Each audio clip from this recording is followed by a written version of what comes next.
Bonjour tout le monde et bienvenue de retour sur la chaîne des partages de lecture.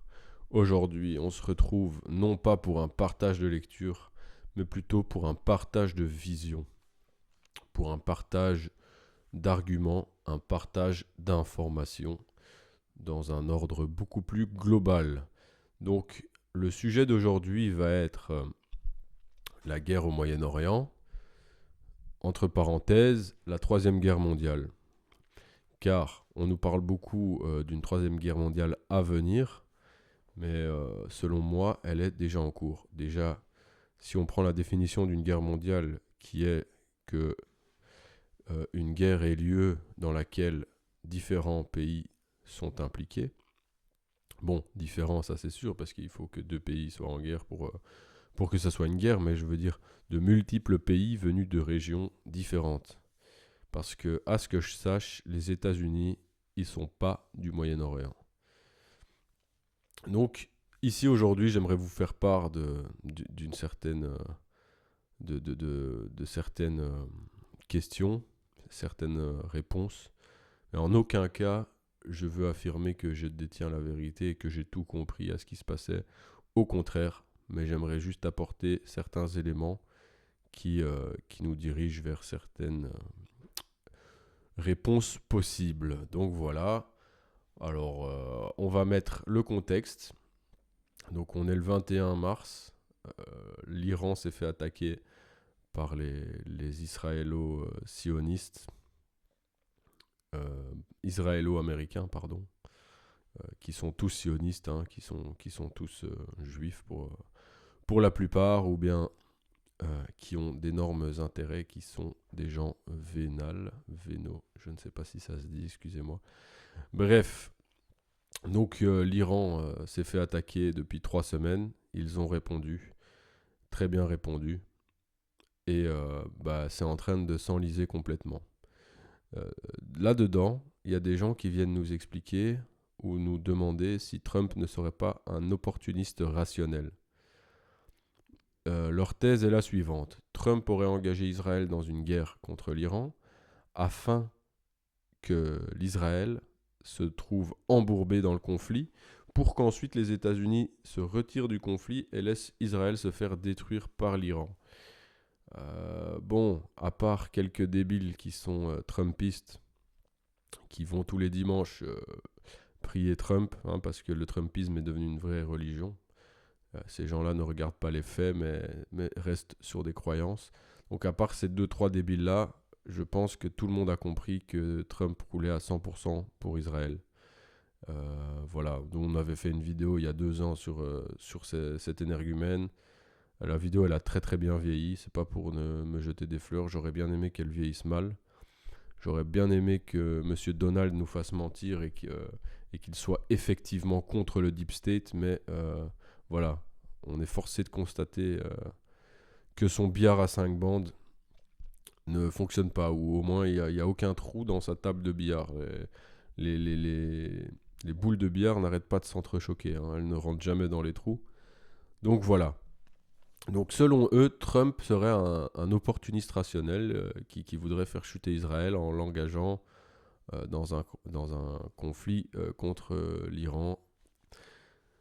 Bon, on pourrait se dire que ça pourrait être vrai si sa fille n'était pas mariée à Monsieur Kouchner, hein, Jared Kouchner. On pourrait dire que c'est vrai si son père n'était pas, n'avait pas fait sa fortune dans l'immobilier à New York, hein, s'il n'avait pas fait des dons pour des constructions de synagogues dans les années 50-60, lorsqu'il était un mania de l'immobilier. On pourrait y croire si le mentor de Trump n'était pas Roy Cohn. On pourrait y croire si Trump n'était pas dans les dossiers Epstein. Hein. On pourrait y croire si Trump n'avait pas été un ami d'Epstein. On pourrait y croire, bref, vous avez compris, je pourrais continuer comme ça jusque demain. Donc voilà, moi ma thèse est la suivante, c'est que Trump il va aller jusqu'au bout de cette guerre, quitte à tuer tous les goyim d'Américains. Et selon certaines sources, il y aurait déjà plus de 1000 hommes qui sont morts sur le terrain, des Américains. Donc voilà, ils ont dû faire venir une batterie antimissile de Corée du Sud pour remplacer certains systèmes qui avaient été détruits par les Iraniens. Donc, euh, donc voilà, moi je pense que Trump va aller jusqu'au bout parce qu'il sait qu'il a déjà perdu son électorat, hein. Là, les Américains, ils commencent un peu à se rendre compte que le Donald, il roule pas pour leurs intérêts, mais il roule plutôt pour le troisième temple. Et vu qu'il sait qu'il a déjà perdu son électorat, je pense qu'il va y aller jusqu'au bout. Parce qu'il est trempé dedans jusqu'au cou. D'ailleurs, il devient complètement ridicule, hein. Il se contredit toutes les 5 minutes. Un coup, il dit on va gagner cette guerre en 5 minutes, on va gagner cette guerre en 3 mois. Ah, on a déjà gagné la guerre. Il faut sauver les homosexuels. Il a carrément dit ça. Il faut sauver les Américains homosexuels. Les amis, imaginez-vous être un électeur de Trump qu'il a élu parce qu'il était anti-woke. Parce que je vous rappelle que Trump a fait toute sa campagne sur l'anti-wokisme et le America First. Donc quand vous vous rendez compte que votre fils va aller mourir au Moyen-Orient pour les intérêts d'Israël, et qu'en plus, Donald vous explique que c'est pour sauver des homosexuels, ah, ah, je pense que ça doit piquer, hein, je pense que ça doit piquer. Donc voilà.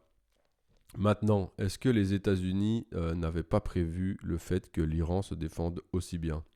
Parce que là, ils sont engagés dans une guerre complètement asymétrique, hein, c'est-à-dire que la guerre n'est pas du tout conventionnelle.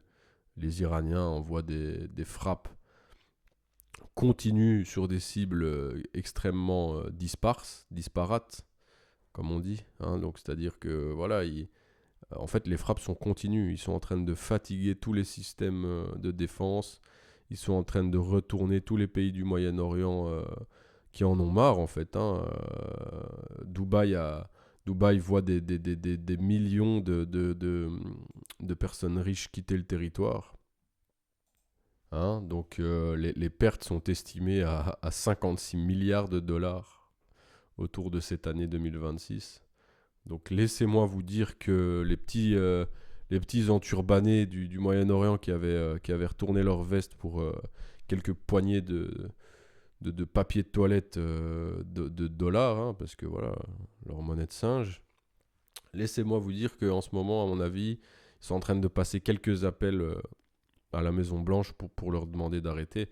D'ailleurs, il me semble que les États-Unis ont demandé plusieurs cessez-le-feu. Mais en fait, les Iraniens, ben, qu'est-ce que vous voulez? On leur a déjà fait à l'envers plusieurs fois. Là, les Iraniens, c'est jusqu'au bout aussi. Et c'est un peu ça le problème. Mais on en parlera plus tard. Mais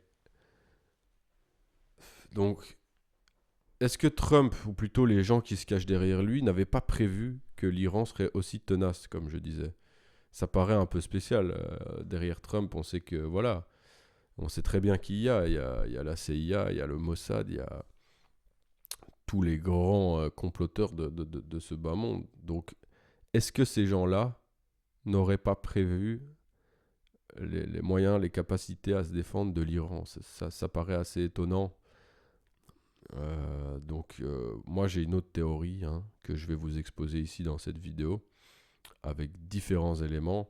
Et ma théorie est la suivante, c'est que tout ça ne serait qu'un scénario. Non pas que la guerre soit fausse, hein, pas du tout, il y a des morts des deux côtés, etc. Mais le but ultime de la guerre n'est pas celui qu'on vous fait croire. Euh, ce n'est pas seulement celui qu'on nous fait croire. Donc, c'est-à-dire que bon, les médias mainstream nous font croire que le but c'est de sauver les femmes iraniennes, mais ça, tout le monde l'a compris que c'est complètement faux. Je veux dire, même ceux qui regardent BFM, ils commencent un peu à comprendre, hein, quand on voit les nuages de pétrole, enfin les nuages de fumée de pétrole au-dessus de l'Iran. Bon, on comprend qu'ils vont sauver personne quand on voit les bombes qui tombent sur Téhéran, voilà. Mais dans les médias dissidents, on va plus vous faire croire que le but... Enfin, on va vous faire croire à tort ou à raison. Je veux dire, je dis pas que ce sont des hypocrites qui mentent pour vous tromper, mais je veux dire, on entend rarement la thèse que en fait cette guerre serait là pour détruire Édom au final. Édom, c'est l'Occident. Ce sont les... Voilà, donc il y a Jacob, hein, qui est l'ancêtre des Israélites, hein, des Juifs. Et il y a Édom. Et bah, le but est de détruire Édom. Donc pour ceux qui débarquent de nulle part et qui ne comprennent rien, je vais vous mettre ce petit extrait vidéo qui parle de lui-même, hein. Voilà, c'est un grand érudit, c'est une grande lumière de ce monde qui va vous parler là maintenant. C'est parti. Deux nations vont nous accompagner toute notre vie durant. La nation d'Ishmaël et la nation de Esav. Ésaü et Ishmaël nous accompagneront de façon similaire jusqu'à la fin des temps. La guerre de Gog et Magog, cette fameuse guerre qu'on attend tous, le Chafetz Chaim a dit ne t'attends pas à voir autre chose que la guerre de l'islam se lever contre Édom. Selon le Chafetz Chaim, la guerre de Gog et Magog, c'est que l'islam en Europe se lèvera comme un seul homme et ils ont tout pour réussir. Cette guerre-là, dans le monde dans lequel on vit, elle est nécessaire. Et pourquoi est-ce qu'elle est nécessaire? Parce que l'un va utiliser l'autre. Pour ne pas qu'Israël rentre en guerre, Akadosh Baruch Hu Shtabar Shemolaha, dit le Chafetz Chaim, va provoquer que Ishmaël se lève contre Esav. Donc ce que vous êtes en train de subir en France, en Europe, qui fait tellement peur, ça devrait être pour nous la plus belle nouvelle de notre histoire juive. Enfin, on commence à s'y approcher. Enfin, on commence à réaliser ce que les sages nous avaient prescrit avant. Ce que je vous ai dit tout à l'heure, c'est marqué dans Sanhedrin. Le Mashiach viendra que quand Édom, l'Europe, la chrétienté sera totalement tombée. Donc je vous pose la question, c'est une bonne nouvelle que l'islam envahisse l'Europe? C'est une excellente nouvelle, ça annonce l'envie de Mashiach. Excellente nouvelle. Donc ici, il ne faut pas se concentrer sur le début du discours, même s'il est intéressant et que c'est une autre partie du plan, bien sûr. Ça, on en parlera plus tard dans la vidéo, mais c'est vraiment ce passage-là qu'il faut conscientiser. On commence à s'y approcher. Enfin, on commence à réaliser ce que les sages nous avaient prescrit avant. Ce que je vous ai dit tout à l'heure, c'est marqué dans Sanhedrin. Le Mashiach viendra que quand Édom, l'Europe, la chrétienté sera totalement tombée. Voilà, le Mashiach viendra que quand Édom, l'Occident, la chrétienté sera totalement tombée. Donc voilà, je vous appelle à tous aller vous faire baptiser si vous n'êtes pas encore chrétien afin de lutter contre ces fous. Mais blague à part, je vous appelle à tous aller vous faire baptiser afin de trouver la paix et la vie éternelle. Mais en bonus, vous les ennuierez bien fort, sachez-le. Donc je vous pose la question, c'est une bonne nouvelle que l'islam envahisse l'Europe? C'est une excellente nouvelle, ça annonce l'envie de Mashiach. Excellente nouvelle. Et que se passe-t-il quand il viendra? La paix régnera enfin dans le monde, les nations déposeront les armes et serviront le peuple d'Israël. Vous allez le payer très cher, les Européens. Mais à un point, vous n'avez même pas notion de quoi on parle. Il n'y aura pas d'holocauste pour vous avec des trains qui vous emmèneront au four crématoire. Ce sera sur place, l'égorgement. C'est marqué aussi dans les livres. Et vous n'aurez pas à fuir. Parce que tout le mal que vous avez fait à Israël, vous le paierez au centuple. Quand l'Italie disparaîtra, quand Édom, c'est pour ça que le QG de la chrétienté qui vient de Esav se trouve là-bas, quand cet endroit-là disparaîtra, et c'est ce que veut faire l'islam, il s'occupe. L'islam, c'est le balai d'Israël, sachez-le. C'est-à-dire que au lieu qu'on fasse nous le travail, et on voit Ishmaël pour régler le problème. Quand il va débarrasser tout ça et que le va revenir chez nous, alors c'est Melech HaMashiach. Voilà les copains. Donc évidemment que l'entièreté de son discours ne rentre pas dans ma logique, hein. Lui, il parle de la destruction de l'Europe par l'intérieur, hein. Mais ce discours s'applique par l'extérieur aussi. Donc on peut détruire l'Occident, la chrétienté, par l'extérieur. Et comment est-ce qu'on ferait ça? En détruisant l'économie et en créant une division des peuples à l'intérieur de ces mêmes pays. Sauf que on dirait que leur plan du balai d'Israël, donc il a l'air un peu... le manche du balai a l'air cassé, hein. Ils n'arrivent pas bien à le pousser. Parce qu'on dirait que les musulmans d'Occident ne s'intéressent pas plus que ça à leurs frères qui se font assassiner. Enfin, j'ai envie de dire, c'est pas qu'ils s'y intéressent pas. C'est pas, je les appelle pas à faire des attentats, bien évidemment. Mais voilà, ils sont pas dans la logique d'être le balai d'Israël. Parce que, enfin voilà, ils ne commettent pas d'attentats, ils ne se vengent pas. Pour l'instant, en tout cas, c'est plutôt calme. Même si, certes, ça doit éveiller la haine, hein, au sein de ces gens-là, étant donné que nous sommes assimilés à leur guerre contre les musulmans au Moyen-Orient. Donc c'est ça un peu le problème.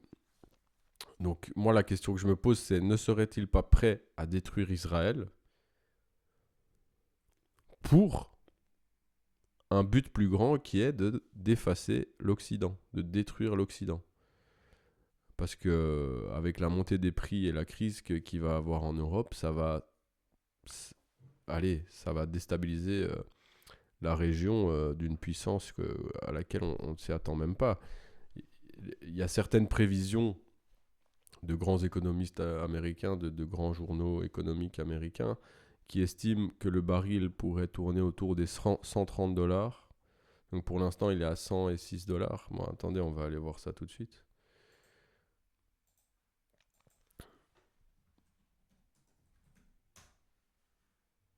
$109 et 55 centimes. Certains experts l'annoncent aux alentours de 130. Si la guerre dure encore plusieurs semaines, et si elle s'allonge sur des mois, on a un baril autour des 200 dollars. Je vous rappelle simplement qu'avant ce conflit, le baril était à 62, 64. Donc maintenant, imaginez-vous que vous payez 4 fois le prix de tout ce dont vous avez besoin. Parce que oui, l'économie, c'est de l'énergie transformée. Même si voilà, je ne valide pas Charles Gave sur tout ce qu'il dit, hein, vu que c'est un gros sioniste. Mais sur ce point-là, je dois bien lui donner raison. Donc voilà un peu mon raisonnement. Maintenant, je vais un peu l'étayer, je vais un peu l'approfondir, parce que vous pouvez peut-être vous dire, mais ce mec est complètement fou, qu'est-ce qu'il raconte, ça n'a aucun sens. Est-ce que vous vous souvenez de la guerre des 12 jours, qui avait eu lieu en été, l'été passé, l'été 2025? Cette guerre, enfin, qu'on a appelée une guerre, mais c'était pas vraiment une guerre, c'était plutôt louche. On a vu Israël et l'Iran s'échanger des frappes de missiles extrêmement précises, mais prévenir à l'avance. Et je me souviens que c'était Israël qui avait de nouveau frappé en première. Non, c'était les États-Unis qui avaient frappé des locaux de je ne sais plus quoi avec une frappe précise.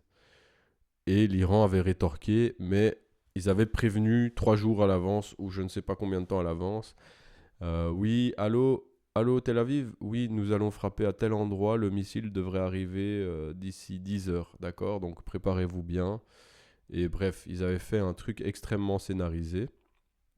Donc moi, je me demande si cet épisode-là, c'était pas simplement pour préparer les esprits, préparer les gens, aussi bien les Occidentaux que les peuples iraniens et israéliens. Parce que c'était vraiment louche. Ensuite, ça s'est arrêté sur un accord de cessez-le-feu. Mais je pense que les deux parties étaient très conscientes que ça allait reprendre d'un moment à l'autre. Donc voilà, maintenant je vais vous parler un peu de l'Iran, comme vous voyez. Hein.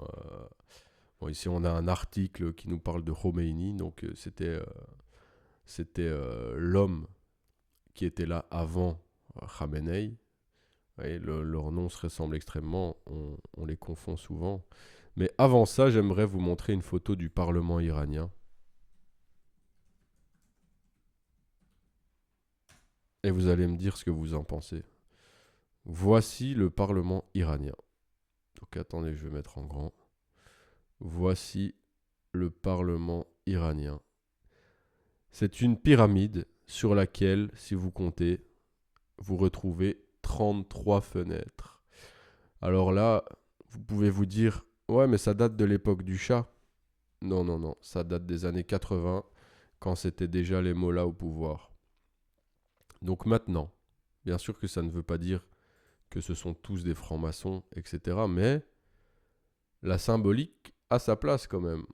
La symbolique a sa place. Faut pas négliger la puissance des symboles dans le monde dans lequel nous vivons.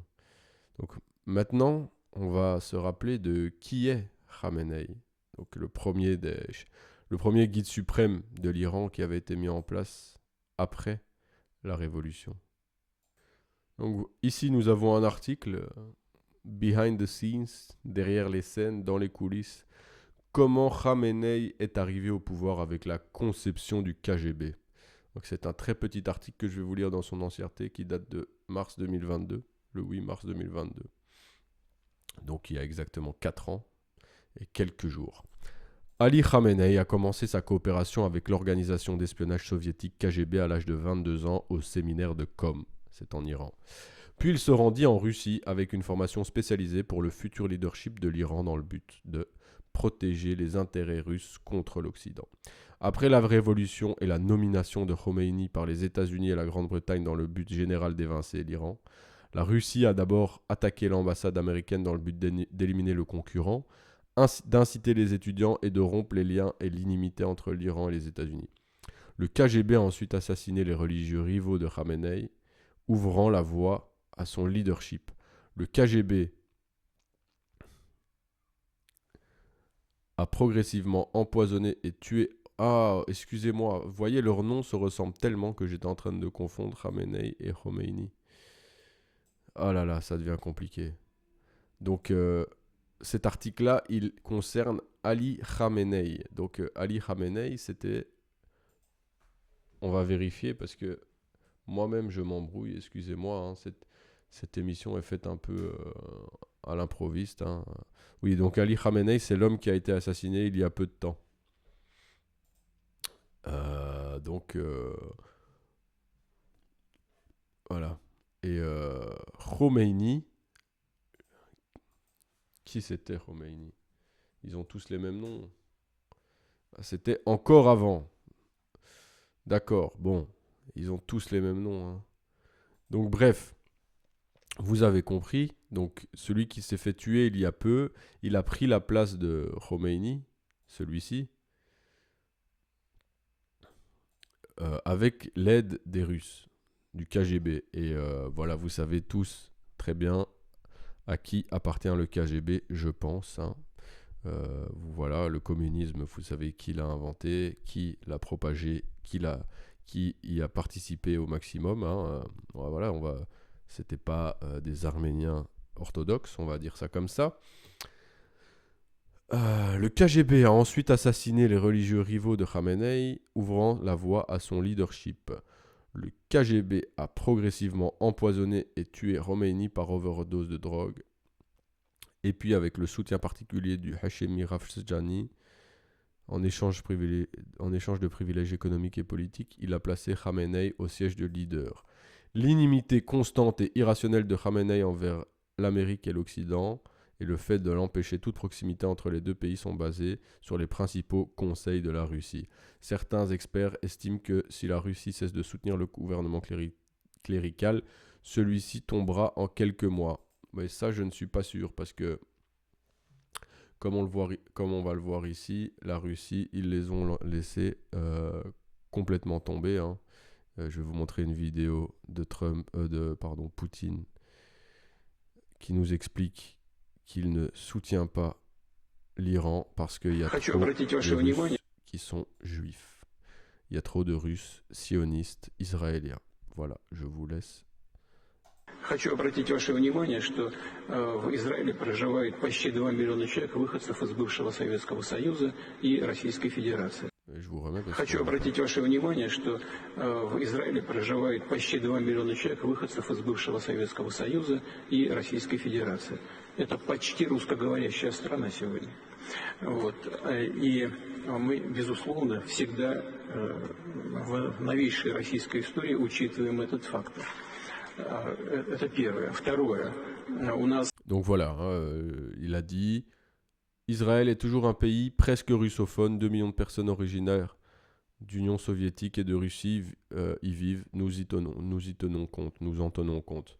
Donc voilà, ici je ferai une petite piqûre de rappel ou bien je vous apprends ça pour ceux qui ne le savent pas, mais dans les années 40, lors de la création d'Israël, ceux qui leur ont fourni les armes afin de pouvoir exterminer du Palestinien, ce sont les communistes, évidemment. Hein. Ici, on a un autre article concernant Poutine. Si Tucker Carlson a raison et que le mouvement Chabad-Lubavitch figure parmi les principaux partis qui ont poussé Trump à déclarer la guerre en Iran, cela signifie que le mouvement Chabad en Russie approuve également cette guerre. La Russie engrange des profits considérables grâce à la flambée des prix du pétrole et Moscou peut combler le vide laissé par la Chine suite à l'arrêt des exportations iraniennes vers Pékin. S'il est vrai que la Russie fournit à l'Iran des informations de ciblage pour les bases et les avions de combat américains, cela pourrait contribuer à prolonger la guerre et à profiter davantage à la Russie. Et je vous garantis qu'ils ne fournissent pas à l'Iran des informations sur le ciblage de cibles israéliennes. Donc, voilà. Je vous rappelle les propos du grand rabbin de Russie, qui est un Lubavitch, qui avait dit « Poutine est un Chabad Lubavitch, il a grandi dans une communauté Lubavitch ». Il me semble que c'était lui qui avait dit ça. Donc, voilà. C'est une dynamique qui ressemble fortement à la guerre en Russie. Hein. C'est-à-dire qu'il y a des pays non occidentaux, hein, qui ne sont pas Édom, hein, qui travaillent à l'anéantissement d'Édom. D'ailleurs, Trump, lui, est aussi en train de travailler contre les intérêts de son peuple, hein, parce que il va créer une énorme crise aux États-Unis, une crise sociale et une crise économique. Mais d'un côté, ça va totalement dans le sens du plan du nouvel ordre mondial multipolaire. Parce que oui, les États-Unis ont encore une place trop importante avec le pétrodollar, et quel meilleur moyen pour détruire ça que de détruire les pétromonarchies du Moyen-Orient que sont le Qatar, l'Arabie Saoudite, le Bahreïn,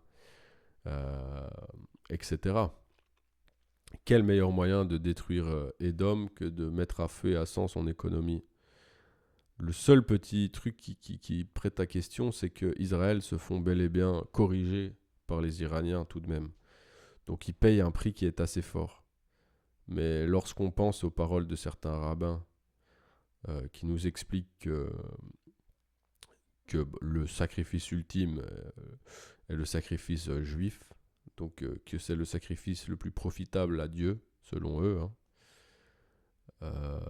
ça pousse à questionner. C'est un élément qui est quand même assez déstabilisant. C'est-à-dire que pour certains courants juifs et certaines personnes juives, le sacrifice d'autres juifs est le sacrifice le plus beau qu'on puisse faire. Je vois pas d'autre explication au fait qu'ils admettent autant de dégâts en Israël, si ce n'est de sacrifier, de faire le plus beau des sacrifices, tout en suivant un but supérieur qui est la destruction d'Édom au final. Maintenant, on va un peu continuer sur les Iraniens, parce que, ouais, d'ailleurs, Khamenei, il avait passé du temps en France, il était en Occident. On va le voir plus loin, mais ici, carrément, Khomeini, qui a dirigé la révolution de 1979, a un nom de famille juif. Donc son vrai nom de famille, c'est Al-Musawi. Et c'est dérivé de l'arabe qui dit Moussaoui, qui veut dire descendant de Moïse. Vous pouvez le vérifier ici. Donc voilà. Le nom de famille Al-Moussaoui populaire, histoire et désignation. Hein. Eh ben, ici, vous pouvez lire que ça veut dire descendant de Moïse. Pour tous ceux qui veulent, je pourrais, voilà, un descendant de Moïse. Donc, bref, un nom de famille, ça fait pas une personne. Mais alors pourquoi, dans ce cas-là, il a changé son nom de famille?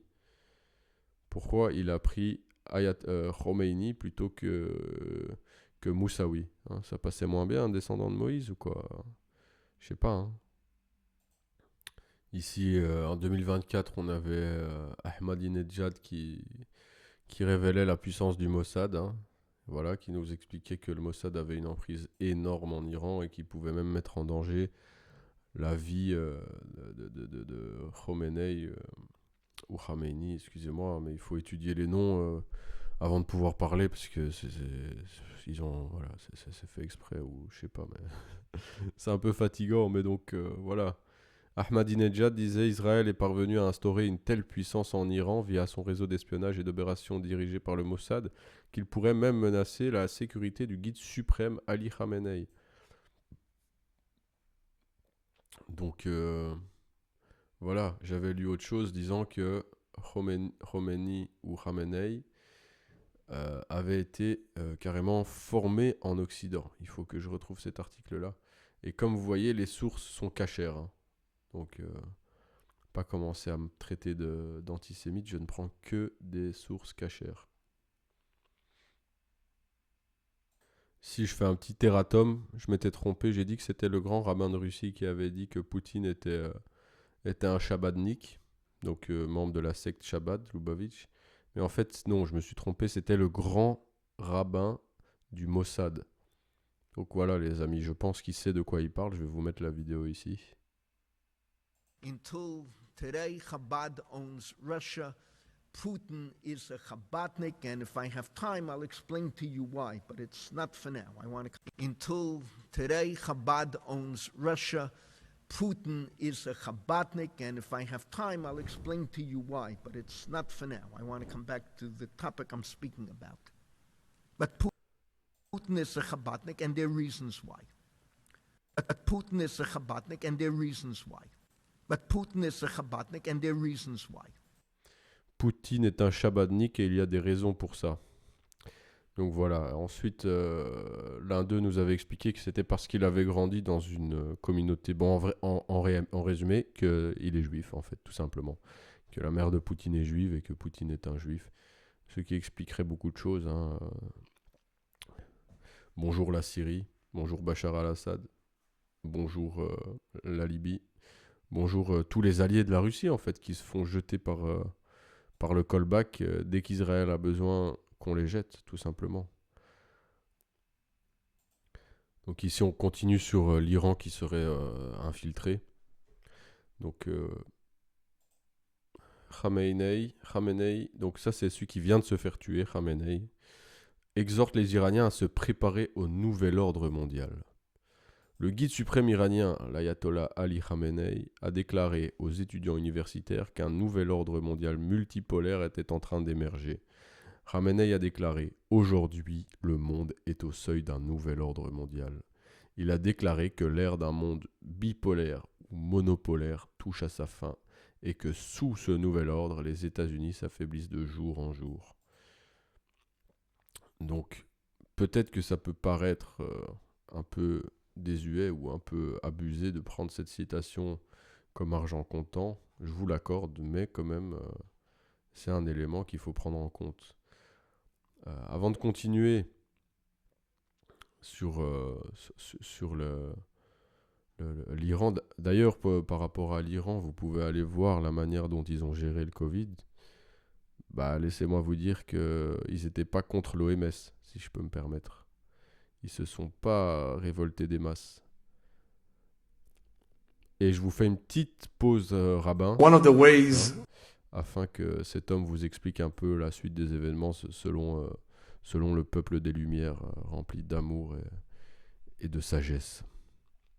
J'espère que vous... Ah voilà, il y a des sous-titres, c'est magnifique. C'est parti. One of the ways of bringing about the collapse of a nation is by bringing about the collapse of its economy. Another way is by sending it to war. A nation can lose its glory from war. That is how it happened in the past. The Babylonians, the Persians. The Romans were never destroyed because the Romans split up into many countries. Who is Rome today? Europe and the United States. Rabbis tell us that before Mashiach comes, there will be many wars. And these wars will eventually bring about the collapse of Edom. Not only the economy will be in ruins, but many people will lose their life as a result of this war. And you know this World War II that will be child's play compared to a third war that will occur later on. And all those goyim who brought about so much pain and suffering on the Jewish people will be punished. Every square inch of Europe is drenched with Jewish blood. So I'm not envious of anybody living in Europe at this time. Before a new world is built, the old has to be destroyed. Vous noterez la petite couronne Lubavitch qu'il a derrière A lui. new world is Ici, là. La belle petite couronne. Donc voilà, vous sentez ce discours rempli d'amour et de pardon. Voici ce qu'ils nous veulent. Voici tout le bien que ces gens nous veulent. Et donc moi, ma question, c'est est-ce que la situation mondiale ne va pas exactement dans le sens de ces rabbins, de ce genre de rabbins? Si vous osez me répondre non, c'est que vous avez un œil ou les deux fermés, ou les oreilles fermées. Parce que ça a l'air d'aller plutôt dans leur sens pour l'instant. Et je vous en mets un autre. Je vous en mets un autre pour la route. Encore un message rempli d'amour hein, qui vous permet de... C'est un peu la météo en fait. Si vous voulez écouter certains rabbins comme ça, qui sont en freestyle, hein, qui sont en style libre, pour eux, il n'y a pas de censure. Hein. La censure, c'est que pour les goïms. Hein. Voilà, si vous osez pointer du doigt certaines personnes, certaines communautés, vous faites des appels à la haine, même s'il n'y a pas de haine dans votre discours. Mais par contre, si vous faites des appels au meurtre, mais que c'est contre Edom, alors là, ça va. Vous avez compris. Hein? You need to destroy what currently exists in order to lay down the foundations. Says the Maharal, before Mashiach comes and a new world order is instituted, we need to destroy what existed previously. That's Chevli Mashiach. So too, when a child is born, a woman has to have Chevli Leda, that, as it were, destroys the old and lets a new neshama enter this world. And we need a destruction of society and the world as we know it. Destruction is maybe not the correct word. We need a revamping and a reshaping of society as we know it. Certainly COVID did that. Certainly COVID made major, major changes in the world. And now we have the war going on in the Ukraine with Russia. And who knows where this is going to lead to. Apparently Putin has said that he has submarines all around America ready to nuke the whole country. Who knows what this man will do and stop that thing you need to... Voilà, hein, donc il y a des gens qui se réjouissent des malheurs des autres, mais de tous les autres. Hein. Vous avez subi le Covid, il y a des enfants qui se sont suicidés, il y a des gens qui se sont injectés des produits pour je ne sais quelle raison, qui ont vu leur santé se détériorer complètement. Vous avez des gens en Ukraine, des Russes et des Ukrainiens qui s'entretuent par centaines de milliers. Vous avez maintenant une troisième guerre qui est en route et il y a des gens qui s'en réjouissent car ça fait un remaniement du monde. Mais pour ceux qui ne le savent pas, le nom du remaniement s'appelle le Tikkun Olam et c'est la réparation du monde. Hein. Faut nettoyer les kélipotes. Et Edom est la plus grosse des kélipotes. Voilà. Sinon, ici, j'avais un article des Hassidoutes, hein, le site des Juifs Hassidim, hein, donc de Saddam Hussein à Ali Khamenei, quand l'histoire bégaye à la veille de Purim. Donc ici, c'est un article, je ne vais pas vous le lire parce que c'est un peu trop long, mais qui nous fait un parallèle entre l'Irak de Saddam et l'Iran de Ali Khamenei qui se plongent dans la guerre, enfin qui se font attaquer par les Juifs juste à quelques jours de Purim. Soit la guerre commence ou s'arrête à l'heure de Purim, au jour de Purim. Donc voilà, vous aimez bien fêter vos anniversaires ou fêter la Pâque si vous êtes chrétien ou fêter l'Aïd si vous êtes musulman ou je ne sais quoi, avec des fêtes. Voilà, eux, leur fête, c'est de bombarder des pays, de tuer des civils, tuer des millions de gens. Voilà, ça c'est quelques jours seulement de la fête de Purim, quoi. Donc, voilà, il y a des passages de l'article qui sont assez intéressants. Je vous le mettrai en description si j'y pense. Donc voilà. Purim Saméa, une bonne et joyeuse fête de Purim à tout Israël. Oui, c'est joyeux, hein. On est vers la délivrance ultime, les gars. Gardez espoir parce que nous sommes vers la délivrance ultime. C'est le Rabbi Lubavitch qui aimait le rappeler que chaque Purim est un avant-goût de la délivrance finale. La Géoula complète, les amis. La Géoula complète. Allez, les gars. Allez, préparez-vous. Préparez-vous pour la Géoula complète. On va célébrer Purim. C'est vrai que l'heure est aux célébrations, mes amis. Donc voilà, excusez-moi pour cette vidéo qui est très décousue, mais c'est toutes sortes d'informations que j'aimerais bien déposer là, à bon entendeur bien sûr, mais ouais, c'est très décousu, j'en suis conscient, veuillez m'en excuser. Voilà, maintenant on va continuer.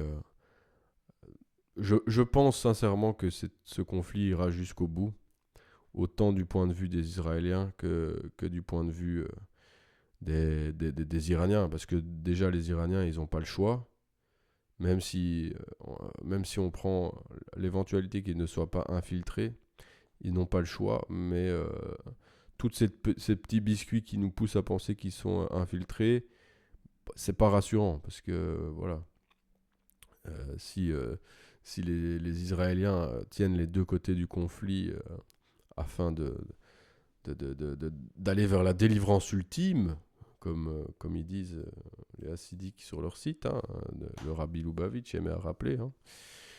Bah voilà, autant vous dire que la délivrance, elle va être ultime, quoi. Mais on parle pas de la délivrance des Édomites, comme vous avez pu le comprendre, hein, parce que le Mashiach ne viendra que et seulement que quand le Édom sera complètement détruit. Donc en réalité, toutes les questions de Netanyahou qui serait décédé, vidéo en IA, qu'il ait 6 doigts, 5 doigts, bon voilà, tout le monde voit que c'est de l'IA. Mais le fait qu'il soit décédé ou non, ça change, en fait, en réalité, ça change strictement rien. Vous savez combien il y en a des Netanyahou qui attendent derrière la porte pour mettre les shlushim et décimer du goïm. Vous savez combien il y en a? Bah, peut-être que vous le savez, mais moi en tout cas je ne sais pas parce qu'on ne sait même pas les compter tellement il y en a, à mon avis, hein. Donc voilà, ça c'est dit. On a vu que les Russes n'allaient pas intervenir. On va voir maintenant que les Chinois ne vont pas intervenir. Il faut que je retrouve cet écrit-là. Donnez-moi une seconde. Bon, ben voilà, je ne trouve pas l'article que j'avais lu sur les Chinois, le petit papier que j'avais trouvé. Mais en résumé, ça nous expliquait que les Chinois n'allaient pas intervenir, certainement pas, parce qu'au final, bah, ça jouait totalement à leur avantage. Parce que les États-Unis, en fait, avec cette guerre, ils perdent leur influence, mais à une puissance qu'on ne s'imagine même pas. Parce qu'il n'y a plus personne qui voudra travailler avec eux. Déjà, leur emprise commençait à s'affaisser petit à petit, mais là, tout le monde voit qu'ils sont très affaiblis. Tout l'argent qu'ils mettent dans la guerre, parce que c'est de l'argent la guerre, hein. Je sais plus ça coûte combien de millions par jour de faire la guerre. En plus, eux, ils se font détruire tout leur système de défense aérienne qu'ils ont mis dans leur base au Moyen-Orient. Il y en a certaines qui coûtent plusieurs milliards pour une seule pièce. Les gens, enfin les autres pays, les autres puissances voient bien qu'ils perdent de l'influence. Et la Chine en gagne à leurs dépens. Donc la Chine, ça les arrange que le conflit s'enlise et que les Américains perdent. Au plus les Américains perdent de l'influence, au plus ça les intéresse. Donc, mais ils vont pas pour autant rentrer dans le conflit parce qu'un conflit ouvert, ça leur coûterait trop. Eux, ils font la guerre en fait par l'économie et par l'influence. Et qu'est-ce que je voulais ajouter? Ah oui, je voulais ajouter par rapport à Taïwan. Parce que voilà, on sait que les Chinois ont des vues sur Taïwan depuis longtemps pour les métaux rares, etc. Pour la transformation aussi. Et que bah, ce conflit leur démontre que voilà, le droit international, bah, c'est pour se torcher aux toilettes, quoi, hein. Donc, et en plus, les États-Unis réduisent leur présence en Asie pour ramener leurs effectifs au Moyen-Orient. Donc, tout, pour la Chine, là, tout va dans leur sens. Ils ont peut-être perdu un partenaire économique avec l'Iran, mais de toute façon, ils rattraperont le manque à gagner avec un autre pays. C'est pas tellement important pour eux. Et n'oubliez surtout pas qu'en cas de défaite, défaite ultime pour Israël, hein, s'il rate la délivrance ultime, eh bien, il y a toujours l'option Samson. C'est-à-dire que voilà, on crève tous avec eux. Voilà, hein, comme ça, tout le monde est content. Voilà, et ils auraient plus ou moins, selon les estimations, en 91, ou quelle année? Où est-ce que j'avais lu ça? Bref, ils auraient plus ou moins 400 têtes nucléaires, dont des centaines dirigées vers les plus grandes capitales édomites, hein, occidentales. Donc voilà, ici on a des opinions contradictoires, hein, qui sont totalement objectives et libres, hein, bien sûr, qui n'ont pas de parti pris, j'ai envie de dire, comme vous pouvez le voir à leur nom, hein, Ari Shavit, qui nous explique que voilà, en ce qui concerne le nucléaire, Israël serait beaucoup plus prudent que les États-Unis et l'OTAN. Donc on voit bien qu'Israël est très prudent quand il s'agit de conflits armés. Tout le monde a pu remarquer qu'ils étaient extrêmement prudents. Ils y vont avec le dos de la cuillère, vraiment. Ils prennent des gants, comme on dit.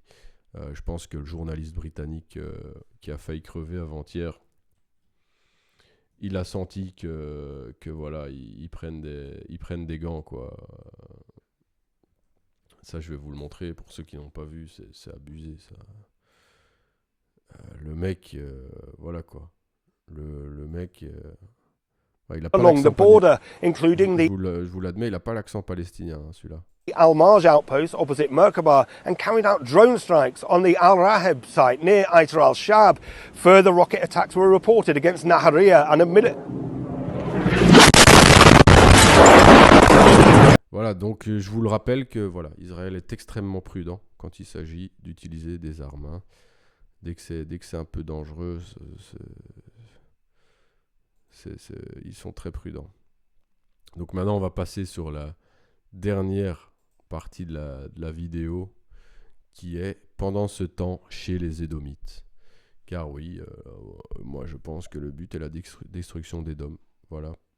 Pourquoi ? Parce qu'on nous le répète à longueur de journée, tout simplement. Même Netanyahou nous l'avait dit. Je vais essayer de retrouver.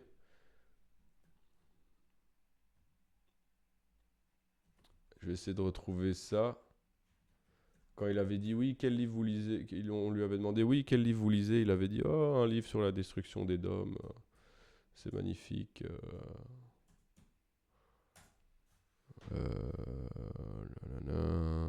Voilà. Israël. Ah, c'est dur à trouver. C'est un post Facebook qui me sorte. C'est même pas ça. Bref, je pense de toute façon que toutes les personnes qui ont vu, qui voient, qui regardent cette vidéo, qui écoutent ce podcast, je pense que vous êtes au courant de ce qu'il avait dit par rapport à Édom. Donc maintenant, on va passer sur la dernière partie de vidéo, qui est pendant ce temps chez les Édomites, comme je disais. Donc voilà, les douleurs de l'enfantement, hein, pour faire devenir le Mashiach, il faut qu'il y ait un accouchement. Donc l'accouchement se fait dans la douleur. Et qui va essuyer cette douleur, comme le répétait un des rabbins remplis d'amour que je vous ai mis, ce sont les Édomites, c'est-à-dire nous. Et donc qui paye cette guerre ? Bon, certes, ce sont les Iraniens, les Libanais, les Palestiniens en premier. Et ça, bien sûr, je leur envoie une grosse pensée et toute ma force, parce que ces pauvres gens-là n'ont rien demandé et se retrouvent dans un conflit messianique par des gens qui sont assoiffés de sang, assoiffés de vengeance, assoiffés des gens qui sont possédés par le démon. Et ça, c'est triste, vraiment. Une pensée pour les Libanais qui en une semaine ont dû s'exiler 2 fois, hein.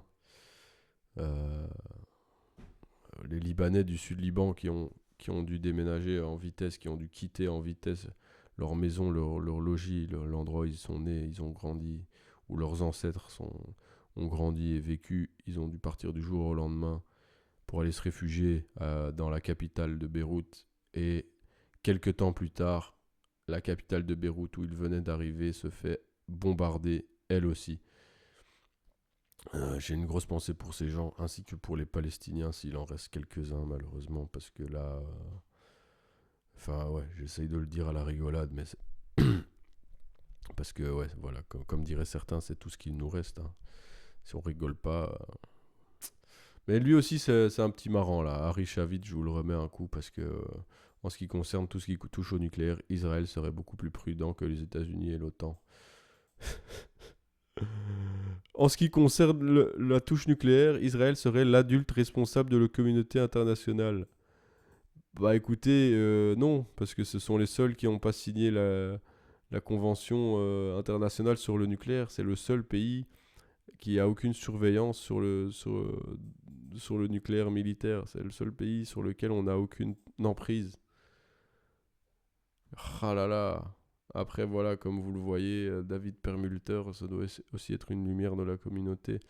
Mais bref, je m'égare. Donc, les Édomites, voilà, nous allons payer un prix, hein, car nous avons trop fait souffrir les Juifs. Hein, d'après le rabbin, c'est pas moi qui le dis, hein, c'est le rabbin. Vous voulez que je vous redise son nom? Je vais retrouver son nom. Hein. C'est pas moi qui le dis, c'est le rabbin.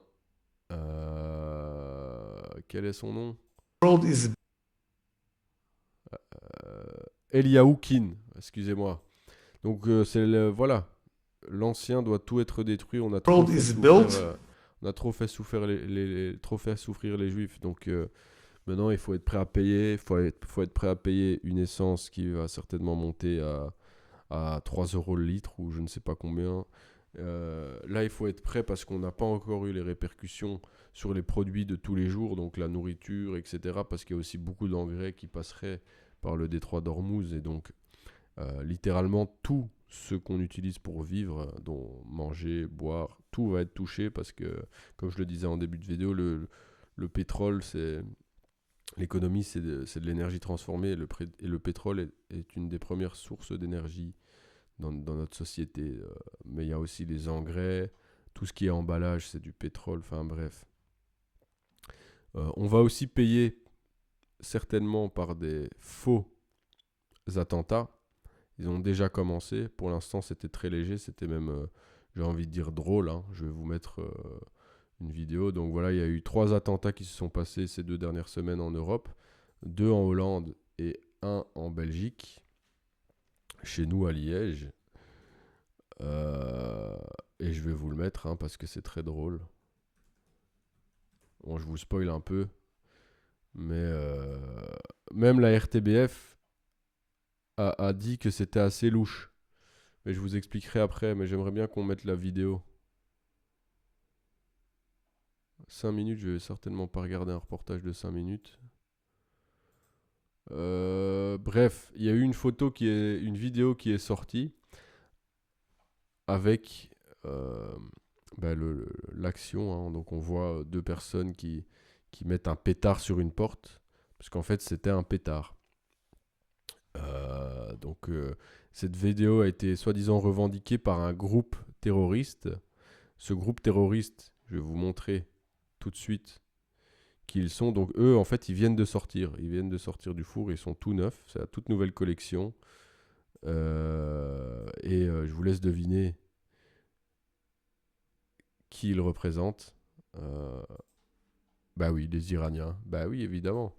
Qu'est-ce que vous pensez? La Syrie, c'est démodé. Hein. Et donc voilà, le groupe Harakat al-Shab Yashmin Ismilia vient de sortir. Hein, donc il a été créé certainement pour ces événements-là, hein, en mars 2026. Et il est financé par l'IRGC, donc qui est un truc iranien, et le Hezbollah, comme par hasard. Donc ils ont fait l'attentat dans une synagogue à Rotterdam, un à Liège et un à Amsterdam. Donc à chaque fois, c'était des espèces de pétards. Hein. Il n'y a jamais eu de mort, il n'y a jamais eu de blessés. Mais on appelle ça des attentats. Et nous, en Belgique, on va mettre des militaires dans les quartiers où il y a une forte présence juive. Donc moi, j'ai 2 questions à vous poser. La première, c'est est-ce qu'on a que ça à faire de mettre notre argent pour déployer l'armée dans les rues de Belgique afin que des pétards n'y explosent pas? Sincèrement, est-ce qu'on a que ça à faire de notre argent? Deuxièmement, est-ce que c'est pas encore plus dangereux de mettre des militaires dans les rues, hein, parce que des balles perdues, de fusils d'assaut, voilà, c'est peut-être un peu dangereux, je sais pas. Et la grande question, c'est, pensez-vous sincèrement que l'Iran et le Hezbollah, si vous voulez financer des attentats en Europe, en Édomie, vous pensez vraiment qu'ils payeraient des adolescents? Parce que oui, c'était des adolescents, je vais vous le démontrer maintenant. Pensez-vous vraiment qu'ils payeraient des adolescents pour faire exploser des pétards sur des portes de synagogue?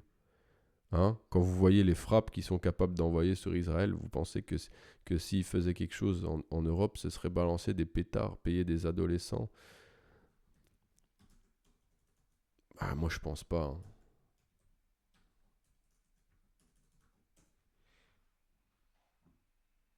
C'est pas la tuerie de Liège de 2011, non.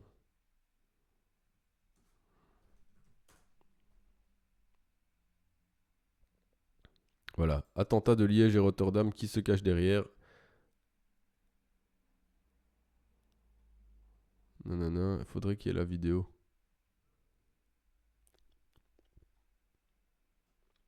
Bref, là, on va pas perdre notre temps. Je vous laisserai aller vérifier vous-même. Oui, c'était des adolescents qui ont été payés, soi-disant, pour jeter des pétards sur des synagogues. Donc maintenant, je vais vous montrer un petit article qui fait suite à tout ça. La bourgmestre d'Anvers réclame le déploiement militaire pour protéger le quartier juif. Donc voilà, 90 militaires. Hein. Il s'agirait de 90 militaires. J'avais demandé à ChatGPT plus ou moins l'argent que ça allait nous coûter. Je vais vous montrer ça tout de suite. Vous allez me dire si ça vous paraît utile. Voilà, donc ce serait... Non, ça c'est autre chose. Ça nous coûterait plus ou moins par mois entre 450 et 750 000 euros. Et par an, 4 à 9 millions. Donc, et par jour, entre 15 et 25 000 euros. Donc voilà, pour refaire les écoles, il n'y a pas d'argent. Pour augmenter les salaires, on peut vous augmenter de 4 euros bruts. Hein, 4 centimes, pardon, 4 centimes bruts. 4 centimes.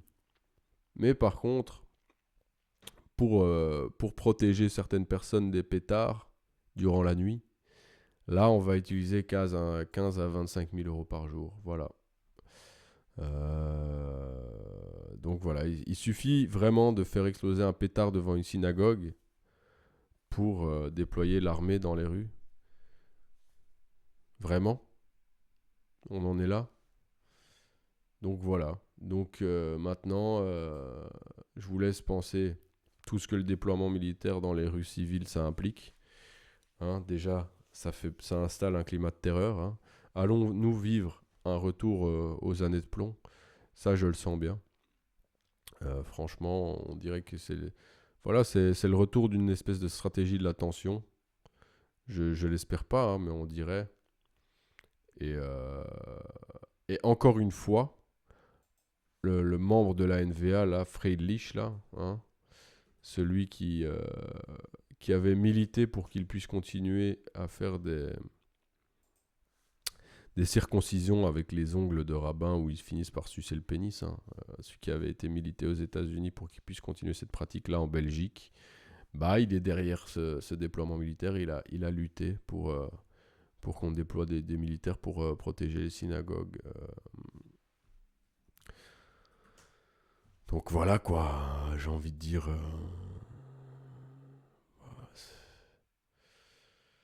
Voilà. J'ai rien à ajouter. Je sais que cette vidéo était très décousue, mais j'espère que ça a donné certains éléments de compréhension à certaines personnes. Voilà, j'espère que j'ai pu faire avancer la réflexion de certains. Et j'avais d'autres choses à dire, mais voilà, ouais, c'est très décousu. J'ai fait quelques notes, mais voilà, c'est très décousu. Donc je vais vous laisser là-dessus. Restez vifs, car voilà, il y a certains qui veulent notre mort. Il y a certaines personnes qui qui veulent notre anéantissement. Restez vifs et agiles, éveillés. Et n'hésitez pas à en parler autour de vous. Il n'y a que comme ça qu'on pourra s'en sortir. Parce que les gens ne réalisent pas à quel point on est dans le pétrin. Allez, salut les copains.